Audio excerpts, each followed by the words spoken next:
Welcome back to Off the Carousel. Today, we're pleased to be joined by new Idaho head coach Alex Pribble. Coach Pribble, most recently an assistant at Seattle U, where the program won 20 games in consecutive seasons for the first time, I believe, since the 1960s. So, Coach, I appreciate you taking the time, and congrats on the new gig. It's my pleasure, Kevin. I appreciate you having me on, man. Really excited to talk with you.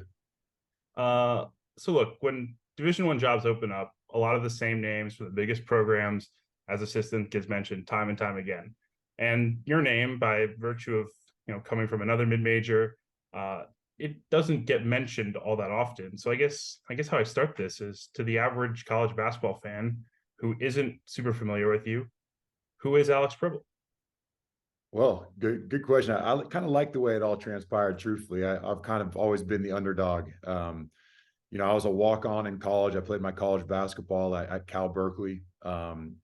Grew up in the Bay Area right there, and was one of those walk-ons who kind of earned a role, earned some time, ended up earning a scholarship position, and ended up being a captain my senior year. So kind of that underdog, earn every inch mentality is kind of the way I'm wired. And so, the fact that it's kind of transpired that way in the coaching job search has been great. So my backstory is a Bay Area guy.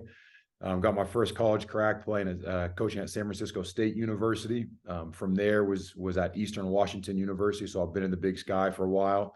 I was actually part of a unique coaching staff. When I was at Eastern Washington, we won the Big Sky in 2015, I believe, and on that staff was Shante Legans and David Riley and a lot of guys who are now Division I coaches. And then when I left Eastern Washington, Chris Victor ended up taking my spot there, and a couple of years later, I was working for him at Seattle University. So it's a small coaching world, but I've really enjoyed my experience so far. You mentioned that kind of Eastern Washington bubble of coaches that kind of popped up. And I know a lot of people have talked about like the Columbia group, where there was like Kyle Smith and Todd Golden and Kobe Altman, who's now the GM of the Cavs. Like, seems like you guys had that kind of thing going on out west. Can you kind of tell me what those staff meetings were like? Did you guys feel like you guys were all this kind of young, hungry, like rising group of coaches, or how did those meetings look? Yeah, well, I think it started with Jim Hayford. Jim Hayford was kind of the CEO at Eastern Washington. He taught us all how to run a program, and so we learned a lot from him. And then we were just a really tight knit group. I think we did things the right way, and still guys that I rely on to this day. David Riley is, in my opinion, one of the smartest young coaches in the business, and he's right here in the Big Sky. And Shante Legans is a really good friend of mine and an unbelievable player back in the day and coach now, and another guy I obviously rely on a lot.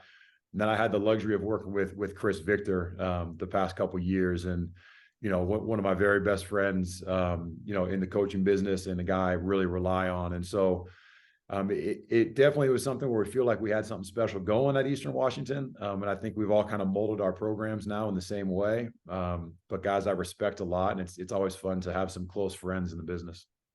So your first job after being a GA at Cal was as a high school coach. I'm curious what you feel like you learned from that experience and really getting your first hands-on coaching work being at that level instead of in college. Yeah, well, I think as a coach, I'm really wired more as a teacher. In my first couple of years as a high school coach, I was also teaching at the time. And, I was in the classroom, I was putting my lesson plans together, and it just happened that I was spending, probably double the time on my practice plans that I was on my lesson plans. And so I knew I wanted to get into college coaching from there. But that's really where I got a chance to cut my teeth. I think you can, when you have to run a program, you have to design the practice plans, you have to hold the meetings, you learn your coaching voice. There's a lot of things you can learn when you take over a program at any level. And I think so for me, that was a very, just meaningful, impactful 3 years where I found out a lot about what worked, what didn't work, and kind of went from there. So important couple of years for me.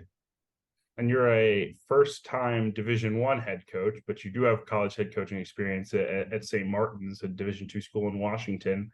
You got there; they were coming off, I believe, a 6-22 season, and then you were there. You get over 500 in year one. You take them to a Sweet 16 by the time you're done there.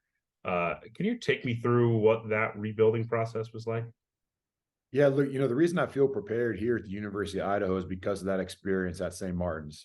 Kind of a similar situation where, they struggled a bit before I got there, but the framework was in place to have success. A beautiful facility, a great community, really liked my time at St. Martin's University. And so we had a simple blueprint. We were going to bring in the right people who were going to work hard, who were going to get better, who were going to be about the right stuff on and off the court.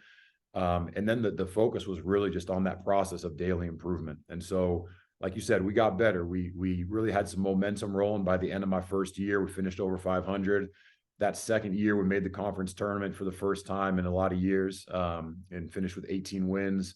And the next 2 years, we're in the NCAA tournament. And during that whole time, none of our discussion was on that end result, on those end goals. It was always on the day-to-day process, getting better every single day. And our guys really bought into that. They improved every step of the way. They started kind of expecting to win, expecting to compete at a high level. And yeah, by the end of our time there, we went to the Sweet 16 and had a really successful run. I've talked to a couple other coaches for this series who also had backgrounds in Division II in some form. Sundance Wicks, who got the Green Bay job this year, Tobin Anderson as well.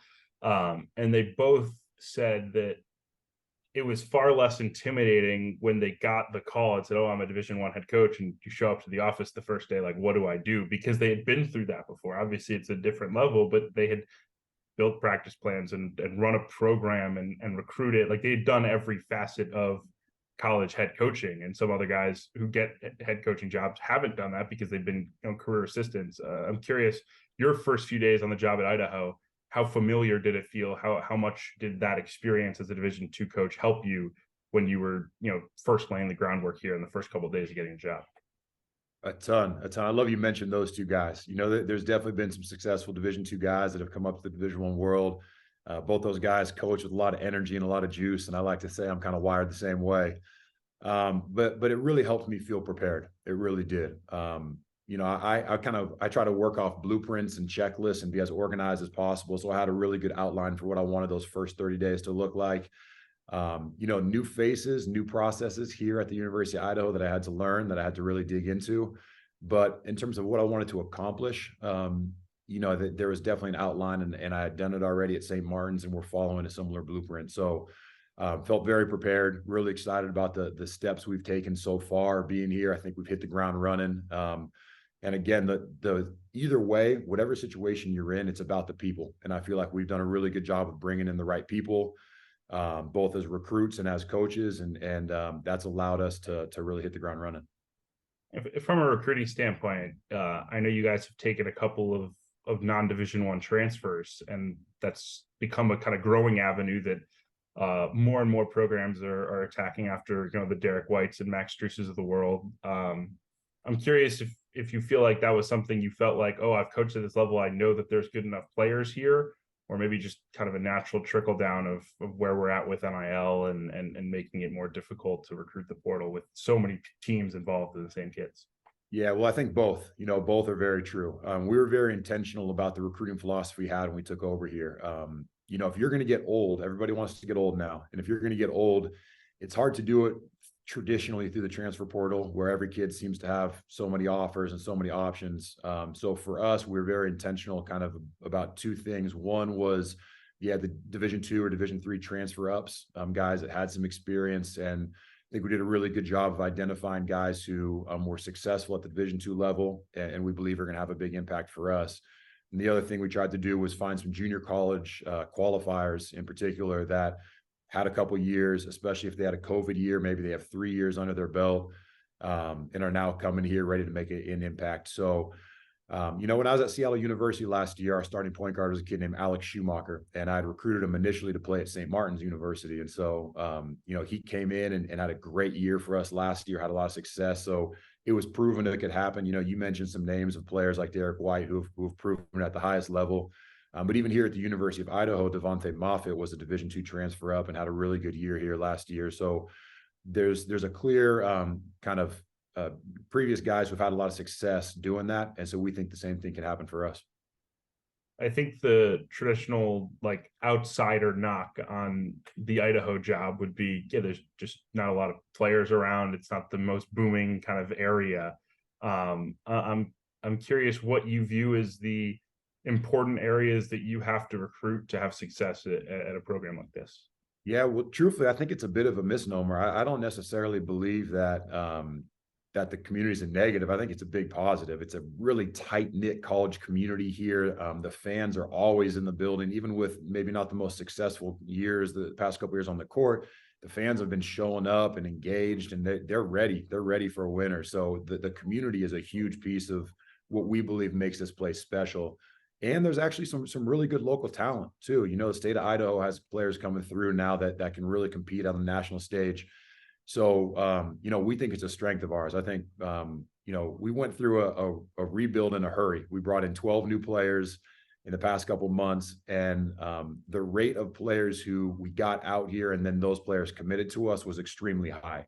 We think when people step foot on campus here, when they see the community of Moscow and they meet the Vandals, it's going to lead to them wanting to be here and being a part of this. How much is, you know, you guys have a beautiful new arena. How much has that helped you guys in recruiting? I think there's this kind of this popular narrative now, like nothing matters other than money to kids. But I think certainly, especially at lower levels, the fact that you can sell like, hey, we have a fan base, we have an arena, has to be pretty powerful with kids. It's incredible. I know you can tell behind me some of the wood, some of the arena sitting right behind me. There's kids flying around there all day today. It's special. You know, I knew it was going to be nice. I saw it on pictures. I heard people talk about it. I knew this place was going to be nice, but the moment I stepped in the door and you see the natural light and you see the wood and you see just the character of this place, anybody would want to play here. Anybody would want to coach here. I feel very grateful every time I walk into the office every morning because this place is uniquely special. Been in some nice gyms, some nice facilities, especially on the West Coast here over my coaching career. And I would put this place up against any of them.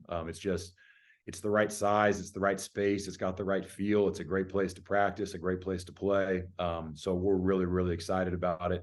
And it's not just this gym. You know, we've got a nice practice facility. We've got great locker rooms for the guys, all the resources that they need to be successful. So again, I believe that the University of Idaho is right for being successful. There's a framework in place to get it done here.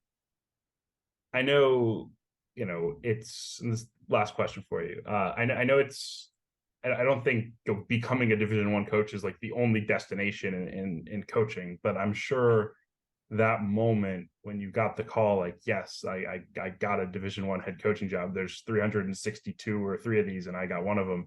Has to be pretty special. I'm curious what your emotions were when you first found out you got this job, and take me through like the first phone call you made afterwards and what that was like. Yeah, it's been really special, Kevin. It's been really special. You know, you work hard, you try to be prepared if the opportunity does ever come. And when I got that call, you know, I was at home with my wife, and they texted us and said, you know, would you come meet with the athletic director tomorrow morning at 8 a.m., you know, and bring your wife. So I thought, okay, that's got to be a pretty good sign. And we showed up there in the morning. Meanwhile, my wife is 37 weeks pregnant at the time. And we go in there in the morning and they tell us, you know, would you like to become the next head coach at University of Idaho? And obviously we were ecstatic. And so, you know, calling our family and calling our friends, and then going through the transition of you know, a dream come true, being out here at the type of university that we want to be a part of, with now a new baby boy and my wife. It's just been, you know, in some ways too good to be true. We feel very, very grateful for this opportunity. And the 2 months we've been here have kind of exceeded expectations too. The people here are special. The community is excited. It's a place that we feel really honored to be a part of. Well, congratulations on a new member of the family, a new head coaching job, and hopefully a lot of success in the future. Coach Pribble, appreciate you having me. Thanks, Kevin. My pleasure, man. Go Vandals.